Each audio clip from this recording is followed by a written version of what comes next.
Right, I'm going to review, or rather have a flip through, because I don't really review these. One of my favorite decks, the white Numen tarot deck, a sacred animal tarot. And as you can see, there's the white Numen, or Numen, as they say. And as you can see, the box is fairly sturdy. It's quite nice. And it opens up at the bottom. This comes out, which is quite pretty. That closes up. It's got a very nice magnetic clip. Works well. Right, inside the box, da-dun, da-dun. Come on. I just wonder, couldn't they have made the book slightly smaller? Got the measurements right. Who knows what they were thinking. So you get a nice piece of cardboard to put everything back in with. But anyway, let's have a look at the deck. So if you have a look, weirdly, the deck has a right way up. So I'm wondering, do you read these in reverse, you know? So I've chosen not to read reversals on this deck, just because I can tell whether it's reversed or not. So there's not much point, unless it deliberately flips out reversed, then in which case, yeah, I have to read it as reversed, don't I? Right, so here we have the White Numen book, and as you can see, it's tiny, it's small, it's pink, and it's got very, very little descriptions, but there are a few little readings in the back here. There's even the White Numen reading. It comes with 2 extra cards, this deck, which I choose not to use, but I've taken extra cards and I've put them into their own deck, the ones that all fit the same. And when I'm called to do it, I use those. But anyway, that's the deck. Sorry, that's the book. It's cute, it's succinct. I'm not really that worried about it. I'll show you the extra cards before I get into the deck itself. So we have 2 cards here. I actually like the extra cards. I hate to say it, they've got nice energies about them. Both of them offer up a different energy. That's like sort of more of a positive energy, and that's supposed to be more of a negative energy. It's not true. When you read the book descriptions, it's kind of like that is more of like you're being tested, and that's like the road's free, just go for it, if you know what I mean. And as you can see, there's a bit of moon cycles involved in these 2 extra cards, which, so to me, moon cycles remind me of the animal spirit deck, with the last decks, which are the spirit decks. If you remember if you go into the animal spirit deck, there's the 4 elements and then the spirit element. So that reminds me a little bit of the spirit element in a lot of ways. Okay, anyway, that's for another day. So as you can see, I keep the decks together generally. Okay, so I'm going to talk a little bit about the quality of the cards, because they're very thin. Okay, like I said, the back just shows one design with that. You can see immediately if it's the right way around. Sorry, I had to stop to sneeze. Okay, so this card deck is a bit like Marmite to a lot of people. Some people hate it. They think that the person who designed it knows nothing about tarot. Some people love it. I chose it because of the lovely Tintin pictures, though sometimes it's the interpretation in the pictures quite hard to use. You really do have to be intuitive, and sometimes I actually don't know what card I'm looking at, but that's a different story for a different day. So let's go through these. So I've been through those 2 cards, and so let's just slowly flip through. Magician, the High Priestess. I like the High Priestess. She's got astrology curtains behind her by the looks of that. The Empress. The Emperor. He looks quite angry, that dude. We have the Hierophant. And the Lovers. The Lovers is quite strange because it's very androgynous, whether that's a male and female or a female and female. So it's good in that respect. Some people don't like the Chariot. because he's riding some kind of weird bull crocodile. Now, the artwork I love, mainly because it reminds me of Tintin's artwork. You know, those cartoons from the Tintin stories. Also, if you look, there's like a crescent moon there. So this is a person following their intuition. There's all sorts of things in these that are quite good. Here we have strength. I'm going to move these up a little bit so you can see the writing. Strength, the Hermit, the Wheel of Fortune, Justice, our Hangman,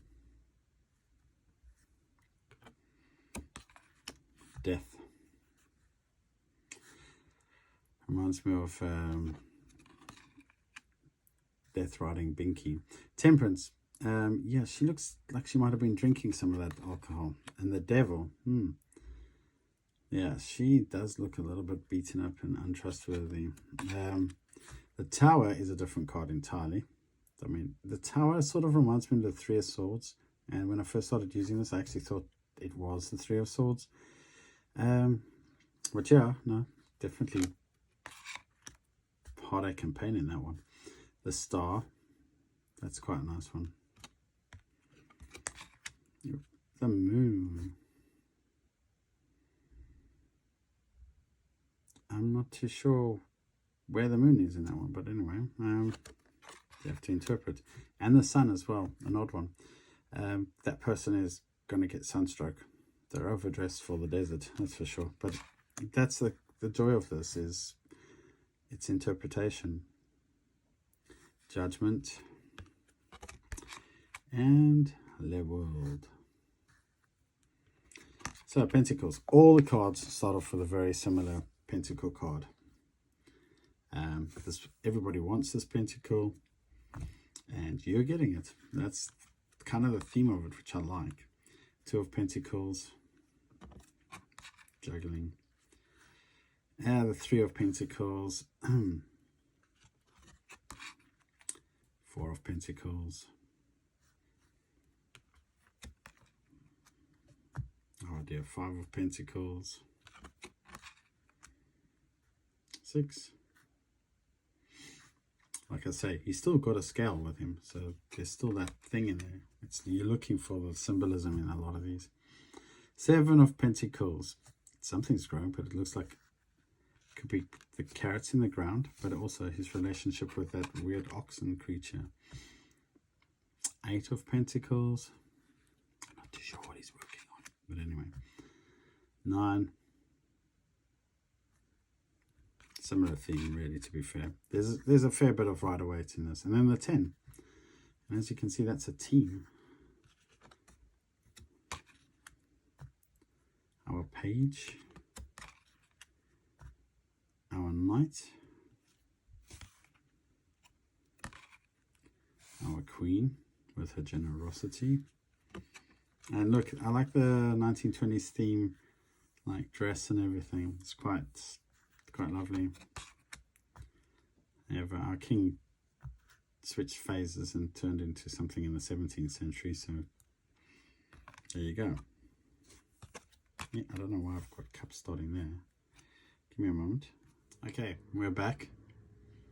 And I have our Ace of Cups. As I said, the theme is the same for all the aces.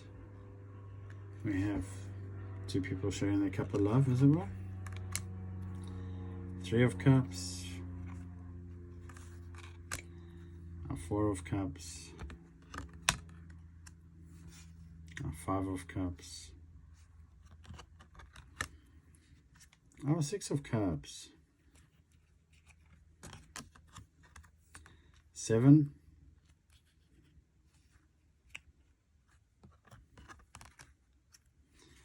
8. It's an interesting 8 of Cups. 9. 10. Page. knight, queen, king. Ones, same thing. This time they're on fire. They're not wet and watery. So ones is a bit weird because there seems to be some kind of eel involved in the ones. But there you go, you 2. You 3, look, it's on the floor, that eel. And it gets more prevalent. 4, well, there's your 11, happy marriage thing going on there. 5, 6, 7, definitely shows conflict. Look how angry they are with each other. 8, that's a different interpretation, but yeah, it's 8. 9, 10, yeah, that person just bred too many eels. That's all I can say. Doesn't know what to do with them. Okay, excuse me. Page of Wands, Knight of Wands. I like the way they're having fiery thoughts. Why does it jump so much? This keeps happening to me. Give me a moment. Queen of Wands, King of Wands, and again we're back to the Ace. Ace of Swords this time. And as you can see, there's nothing in the background but air blowing around the leaves. 2 of Swords, 3 of Swords. It's quite a nice one. She's definitely struck through the heart. 4 of Swords. I like the way she's tapping her head. She's thinking. 5 of Swords. 6 of Swords. 7 of Swords. 8 of Swords. It's a weird one, that one. It's like she's hungry. There's swords all around her, but she doesn't want to have to eat the chicken. 9 of Swords. Your 10 of Swords. Page of Swords. Sorry about that. And your Knight of Swords. Ding, ding, ding. And your Queen of Swords, looking rather desirable. But she's got that I don't want to know. Go away look on her face. And you've got the King of Swords. She's like, I definitely don't want to know. I will cut you. Anyway, that's enough for that. I hope you enjoyed that. Have a good day. Cheers.